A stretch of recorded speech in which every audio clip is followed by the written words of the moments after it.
வலியற்ற varicose vein சிகிச்சை எளிய 30 நிமிட செயல்முறை 7279487335. தொடர்ந்து தமிழகத்தின் பல்வேறு மாவட்டங்களிலும் மழை நிலவரம் என்ன என்பது தொடர்பாக பார்த்து வருகிறோம். இந்த தருணத்தில் செங்கல்பட்டு மற்றும் அதன் சுற்றுவட்டார பகுதிகளில் நள்ளிரவு முதலாகவே கனமழை பெய்து வருவதால் பொதுமக்களின் இயல்பு வாழ்க்கையும் பெரிதாக பாதிக்கப்பட்டிருக்கிறது. மழையால் தாழ்வான சாலைகளில் தண்ணீரும் தேங்கியிருக்கிறது. அது தொடர்பான காட்சிகளை தற்போது பார்க்கலாம்.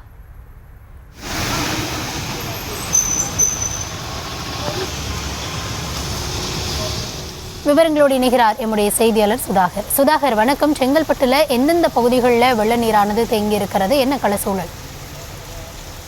வணக்கம் கௌதமி. செங்கல்பட்டில் நள்ளிரவு முதல் கனமழை கொட்டி தீர்த்து வருகிறது.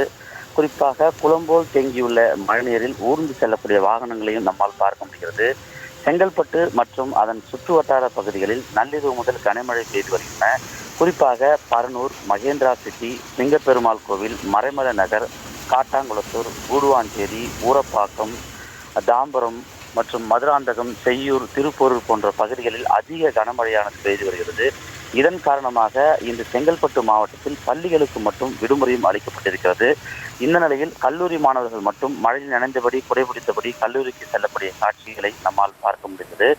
தொடர்ந்து பெய்து வரும் இந்த மழையினால் பொதுமக்கள் வேலைக்கு செல்வது மிகவும் கடுமையாக இருக்கும் கூறப்படுகிறது. மழையின் காரணமாக செங்கல்பட்டு திண்டிவனம் ஜிஎஸ்டி சாலையில் குளம்போல் தேங்கியுள்ள மழைநீரல் நம்மால் காண முடிகிறது. குறிப்பாக இந்த மழையின் காரணமாக செங்கல்பட்டு மாவட்டத்தில் உள்ள பல்வேறு பெரிய ஏரிகள் நிரம்பி அதிவேகமாக நிரம்பி வரக்கூடிய காட்சிகளையும் நம்மால் பார்க்க முடிகிறது. கௌதமி,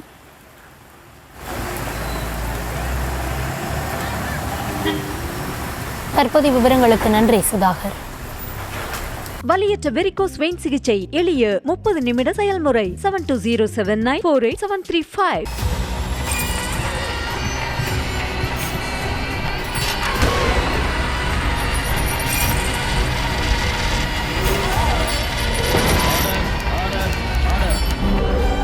நிகழ்தகவு குற்றங்களின் மறுபரிமாணம் நாள்தோறும் இரவு 10 மணிக்கு இணைந்திருங்கள் நமது நியூஸ் தமிழ் தொலைக்காட்சியோடு.